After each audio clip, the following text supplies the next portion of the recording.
Hey there, and welcome. I'm Anna Hartman, and this is Unreal Results, a podcast where I help you get better outcomes and gain the confidence that you can help anyone, even the most complex cases.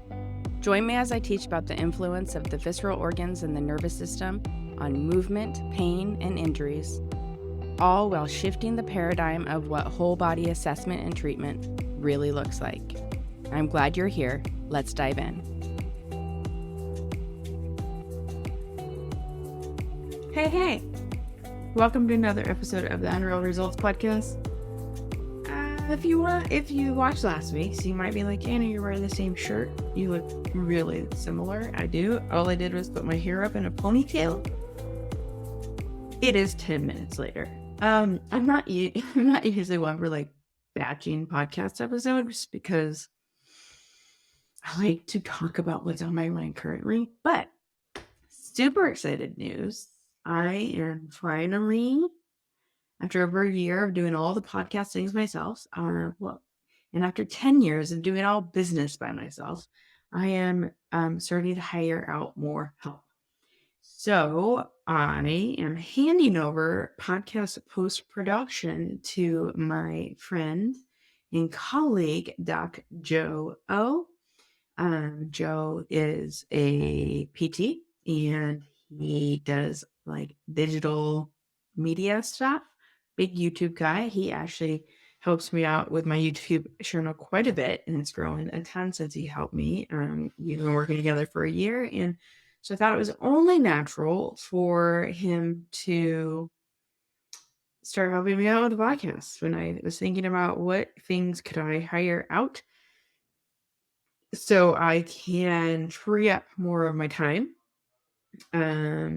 He was my first thought of like, it would be stupid not to ask him if he was interested and not to have him help me because the podcast feeds a lot of my content for social media, for YouTube. So it's a perfect fit. So Joe, you're going to be listening to this before anybody. Thank you. And here we go. Podcast number 2 in one day. Great news. It relates to the podcast from last week that I just recorded, because we're going to talk about the Swelling Protocol. This will officially be the 3rd podcast on the Swelling Protocol. But our friend, Shantae Cofield of the Movement Maestro, her business lesson always is, once is never. So just because I've talked about it once doesn't mean you remember it. Just because I've talked about it twice doesn't mean you remembered it. And then also, even if you remember me talking about it, maybe you need a little bit more education around it. Maybe you want to learn a little bit more practicality around it. And also, maybe you haven't even downloaded the free guide yet. If you haven't downloaded the free guide, pull over your car if you're listening. Just pause what you're doing if you're not driving. And click the link in the show notes to download your free copy of the MovementREV Swelling Reduction Protocol.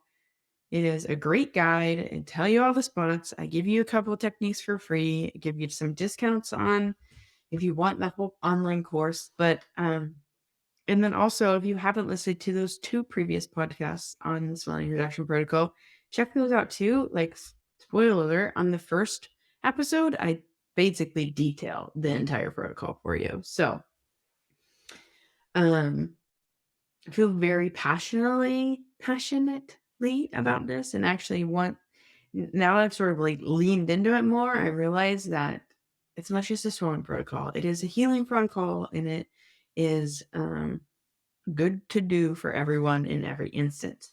But today specifically, we're going to talk about using the swelling protocol with post-surgical people and like fresh acute injuries. Because those are the questions I get a lot is, okay, it's basically like, Anna, people are like, Anna, are you full of shit? Can you really get rid of swelling in one session or 24 hours? The answer is no, I'm not full of shit. That is true. And can you get rid of swelling in 24 hours to one session? 100%. Is it strict when it comes to fresh acute injuries and or post-surgical? Yes, and I want to talk about why. And it's not what you think. It's not because it's not possible, because it is possible, but it's also like, who are we to say how much swelling the body needs or doesn't need in order for the healing process to happen? So I'm going to pause real quick because I just got a notification my battery's low, but we're going to get started in a second. You won't even know I paused because it's just going to happen. You're just going to clip it back together and we're going to go. All right. So I'm back. I plugged in. Now we're really going to go into it. So swelling protocol. Let's review. Swelling protocol. I guess, well, let's just review from the beginning. So the origin of the swelling protocol was, gosh, probably like 2017. It was probably 2017. Two of my football players both had significant sprained ankles during the season. And their teams looked at the ankle, how swollen it was after the game on Sunday, and was like, they looked at it on like Monday or something. And they're like, yeah, get an MRI. And they're like, oh yeah, it's like grade 2, grade 3 sprain. You're not going to be able to play probably for like 2 to 4 weeks. And then I come into their town and I work on them. And next day, swelling was almost completely gone. And then both of these athletes had the same thing kind of happen. And then they ended up playing the following week. And so their sports medicine staff, their themselves, and me, to be honest, were like, holy crap, like, that was amazing. Your body just like totally eliminated that swelling almost overnight, and you were able to play. So what I learned from this, there's a couple things that I learned from this is like, number one, the body's going to do whatever it needs to do to heal.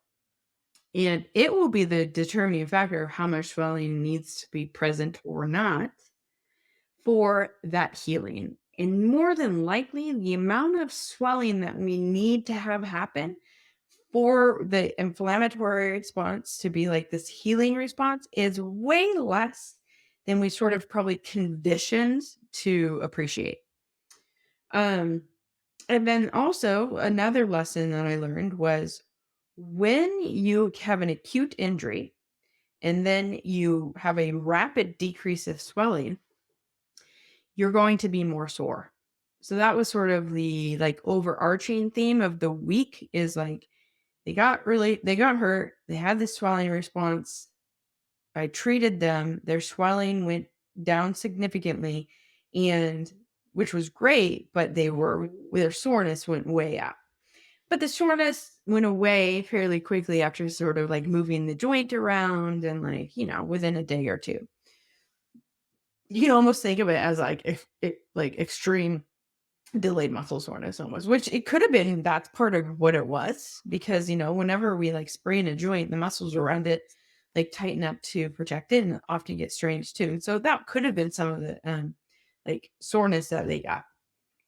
The other thing we realized is, holy cow, everyone should notice. And so what would happen is, over that year and the following years, my guys, whenever they had something come up that created swelling, they're like, no problem, we'll just use your swelling protocol and it'll be gone in a day, and we're like back to business. And then they'd see their teammates have the same sort of injuries, the same like ankle sprains or whatever it may be, contusions, and they would be out for a week, 2 weeks, 3 weeks, 4 weeks. And as teammates, they're like, hated seeing their brothers suffer like that. And then also are like, man, that guy wants back on the field. And if he had access to the swelling protocol, then, maybe he would get back on the field. And, and then the athletes were like, Anna, can I share this with my teammates? Can I share this with my athletic trainers? And I was like, honestly, yeah. And you know what? You're right. I don't think any athlete should have to miss games for swelling reasons only. But with that said, I am also a big believer of if you're really swollen, if your joint is really swollen, you probably shouldn't be playing on it, because it just puts you at risk for other injuries. So yeah, like getting swelling out of there as fast as possible during the season is like the name of the game. And ideally, as fast as possible on nature's choice, not from drugs, right? Not from draining it. Um, so once I was like, yeah, I agree, this should be like commonplace knowledge. And like previously in my career, I'd say I was always pretty good at getting rid of swelling, but man, that like when I started blending in the osteopathic philosophies to it and like the visceral organ and nervous system pieces to it, it just like freaking supercharged it. And so I was like, yeah, everybody needs to know this. And at that point in my business, I was like, I don't care. I don't care. Like, I don't need to be paid for this. I don't need to make it a class. I don't need, like, I just want to share it. I just want to get it out to the world. Which, P.S., for those of you who own your own business, that's a terrible business plan. But also, that's how passionate I was about it. That I was like, I just want people to know this because it works so good. Why? I don't want to gatekeep this. This should be general, commonplace knowledge in the sports medicine field. So what did I do? Like after me and that athlete, like those couple athletes had that discussion that season, I was like, you know what? I have a small email list. That's the best way I can reach other people in this profession. So like, I'm going to send an email. And I literally just typed it out in an email, like paragraph by paragraph. Hey, I've been using this swelling protocol with really amazing results. Here are what it is. Here's some videos to support it. And I sent it out. And then I started getting emails back from people being like, oh my gosh, holy cow, sending me pictures of before and afters or random people's swollen hands, swollen knees, swollen feet, swollen ankles, swollen pecs, swollen elbow. Like literally I've gotten, it's like the sports medicine equivalent of a dick pic. Like I get like before and after swelling pictures randomly from people I don't know, but who know me and know the swelling protocol and want to share. And actually, I freaking love that. So if you like soliciting, like if you do have those kind of pictures, send them my way. So, okay. So that's the background of the story, the background of the protocol. So the protocol I've been using for a while now, and there are some like key things about it. So first, the key areas of entrapment. Well, I guess let's go back. Step back. What is the protocol and what makes it so special? And I guess the other thing is compression and elevation and rest still important?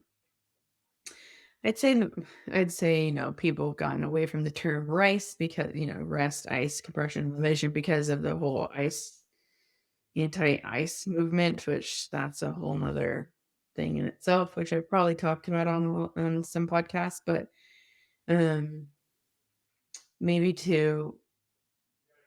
I'll link my anti-ice people post in the show notes because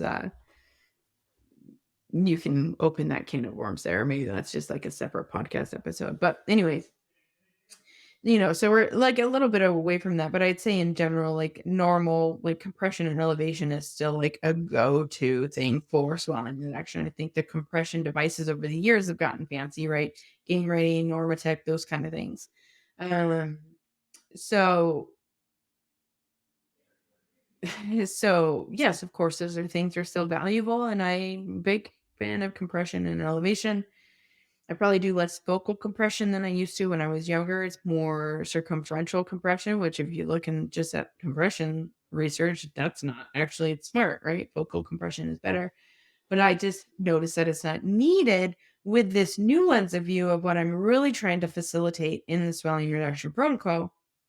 And that is vascular flow and lymphatic flow. Vascular flow, meaning arterial and venous flow to and from the injured tissue, and then lymphatic flow to and from the injured tissue. Why is this important? So arterial flow to the tissue is important for healing.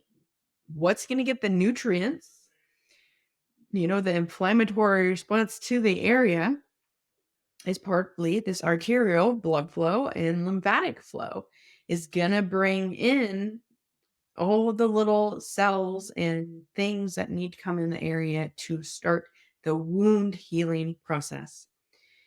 And then the venous outflow, right? So the venous return and the lymphatics as well are going to help remove all the garbage, remove all the tissue breakdown that has occurred.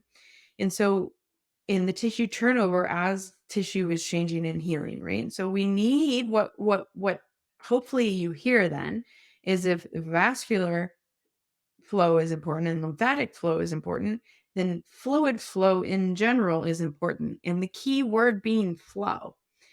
And oftentimes what we see post-injury or post-surgery is a lack of flow, a stagnation of the fluid. And that's the problem. That is the problem. And when I say stagnation of fluid or lack of flow, it doesn't always mean pitting edema. I think sometimes when people think of swollen that's like old and not like flowing well, they think pitting edema. And that's just, that can be it, but that is not common at all. I'd say that's like less common than just swelling that doesn't seem to be going anywhere. That swelling is just hanging out.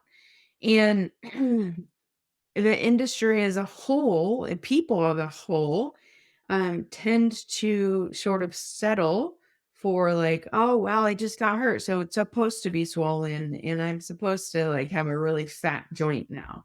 And it's like, yes, but also no. And this is kind of what I said. One of the lessons I learned was, and this is, that, and I get this question from people, other practitioners a lot with the protocol is like, well, isn't swelling an important part of the healing response? Yes, that is the healing response. That is the inflammatory response is also aptly named the healing response, right? It just depends on glass half empty, half full kind of person, right? Negative Nancy or positive Pam, right? So, but also, who's to say that the amount of swelling matters? So, yes, is swelling important for healing? 100%. But when the body's fluid flow channels are open, even after an acute injury, it should be fairly minimal. Fairly minimal. And so I'm not, again, like it goes back to this concept of we're not forcing the swelling out. We're not forcing the body in a certain way. We're simply helping the body decide on its own how much swelling is appropriate or not. And the way you know that is by always assessing and focusing on restoring the distal pulses. So if we're in the lower extremity, which oftentimes, I'd say the majority of the times, that's what we're talking about. But it can be upper extremity as well. It can be trunk too. We're talking about restoring distal limb pulses. The reason why I care about distal limb pulses is because if you have strong pulses, radial pulses, and strong posterior tibialis pulses, strong like suboccipital pulses, strong obturator pulses, like all of these points on our body, like in the periphery, if your pulse is strong in those areas, then it is indicative of just good general vascular and lymphatic flow throughout the body.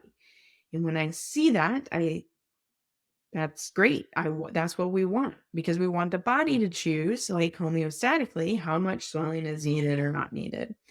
So, I want to keep this conversation to like acute injury and post-surgery. But this is, when you think about chronic swelling, people with circulatory problems, it's hard to find their distal pulses. They're very diminished. And that's why, because they have all this fluid sort of backed up and like stagnant and like overwhelming the fluid systems, clogging it up. And so the pulse starts to be diminished. So with an acute thing, that's what we want to check. And the key is to, it doesn't mean, so this is like, okay, so let me give you some examples. So acute injury. Previously, well, we'll go non-limb too, because I think it's interesting. So previously this season, one of my athletes broke multiple ribs. I was able to see him 2 days after he broke them in the game, and he was pretty swollen on his rib cage. A lot of swelling, kind of right over the ribs that he broke, a little bit into the axilla on that side. And so what did I check on him? What pulses did I check on him? I checked the distal pulse of his radius on both sides, but the side that was diminished was the side that the ribs are broken. Sometimes it's different, but in this case it was the same. So his ribs were, of course they're swollen. He broke them in multiple spots. So most people would have been like, oh, well, it's supposed to be swollen. But I was like, oh, it's pretty swollen. Interesting. I can see how swollen it is. But your pulse is diminished. And to me, if your pulse is diminished and you're swelling, to me, that's like, oh, I think you actually probably have more swelling than you need because things are clogged up. So let's just see if we can restore your pulse and then recheck the swelling, because the swelling is an output. And so, I used the LTAP to figure out where to go first on his body, and like took me to his cranium. We did some cranial stuff and we did some stuff around his neck. And then I rechecked his pulse and it was restored. Pulse was strong on both sides. And so then what did I do? I went back to his ribs and I looked, and within that treatment session, his swelling went down. It went from a wide area on his ribs to a very narrow or very like localized spot, like right around the bone area where he broke. So to me, that was like, oh, great. That's how much swelling your body needs right now to start like the callus formation on that bone. But all the rest of the swelling, it was actually just blocking. Like I always like think of little cartoons in this sense, right? We have these little like helper cells in the vascular and lymphatics trying to get to the area. And if there's a bunch of helpers that had already helped, but now are just like sitting around not doing anything, they're in the way.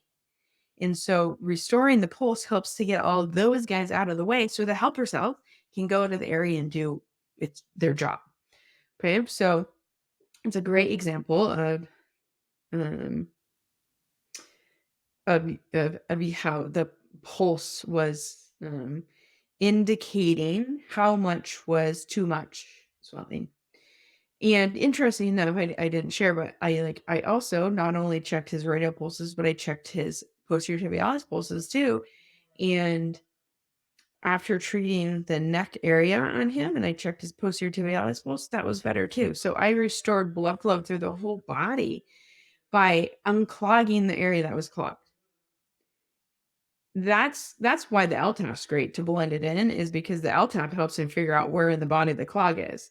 In the absence of the LTAP, there's some key spots where things tend to get clogged, right? The key entrapment sites are the thoracic duct, left side specifically,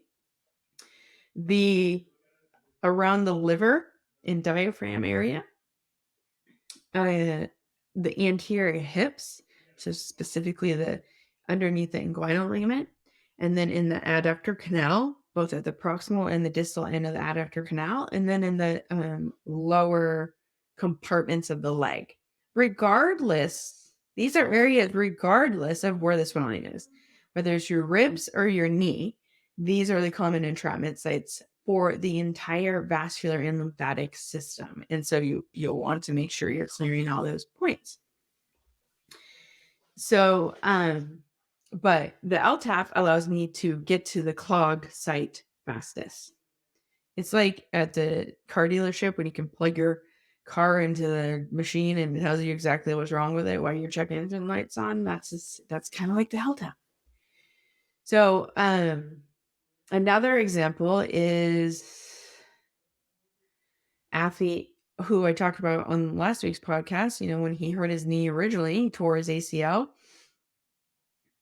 When I got there a few days later, his knee was huge. He was so swollen. But guess what? Not only was so swollen, his distal pulse was like so diminished. And so again, I used the LTAP direct treatment. The first place it took me was his liver. I worked on around his liver. The liver, not only is the liver a big vascular organ, but it also has a ligament that goes around the vena cava and the abdominal aorta and the cisterna chyli. So arterial, venous, and lymphatic plug point right there. And sometimes when we're just not moving around it, which happens a lot, right? After injury, we don't walk around a lot. And that trunk rotation is often what's keeping us mobile and keeping all those fluids kind of pumping. So that was a big plug point for him. I worked on that area and then I rechecked his pulse. It was a little bit better. Remeasured his knee swelling and it was a little bit less. Right. And so again, I don't have to spend hours milking massage, getting the swelling out and elevating the compression. Those things are helpful. But if I can figure out the clog spot, then I can facilitate things a lot better. And then Hayes was a good example of there was a lot of trauma going on in his knee. And so even though I unclogged it and I restored his pulse, what was happening every day? There was still some swelling because there was still a big healing response initiating. And so it's yep, his knee was still swollen the next day. I did the swelling protocol on him. I restored his pulses, but the next day his knee was still swollen. Was it a little bit less swollen? Yes. Was it as less swollen as after treatment the day before? No, but it was better than what we started. So that's an improvement. In general, I want to see a gradual decline. That's the same thing post-surgical. Post-surgical, you just were cut on, and you're things are in a new, fresh healing response. And so, of course, if I restore the pulse and get fluid moving, may the swelling overall decrease? Yes. But is there still swelling being created? Yes, that's what I call persistent swelling. This is actually a couple years ago how I knew that one of my patients, one of my athletes, knee surgery failed. I was we got to a point in his rehab where swelling should have been almost gone or at least trending downwards. And he just kind of stuck and his pulse was good. So I knew it wasn't stagnant, but it kept getting swollen. And that means something is persisting inside the joint, creating that inflammatory response. We know certain milestones of healing, right? Of tissue, of wound approximation, of, tissue regeneration. And those milestones were coming and going and swelling was still happening. And so that was we called the doctor up and was like, something's wrong. Let's get another MRI. Something's wrong. Let's get an MRI. Let's get a deeper look at this. And so that was a really helpful thing to know. But the only reason I knew that is because I can appreciate what the distal pulses are telling me. So this is actually something I can't emphasize enough is how important it is to be measuring our pulses. And to appreciate in instances of acute injury and post-surgical, yes, of course, some swelling is going to remain for a certain timeline, but it should always be trending down, not flatlining or going up, right? So if flat lines are going up, that's how, that's a concern. Is it trending down and then maybe you do some exercises, it goes up for a day and then trends back down? Of course, that's kind of a normal rehab progress, right? A rehab process. Every once in a while, we choose exercises that were maybe a little too much. Didn't feel good. So we have a little bit of a swelling thing, response again, but it should continue to trend down when you're on that healing journey. So tracking that is important. That's the one thing I measure every day on my patients when they're post-acute injury or post-surgical is every day.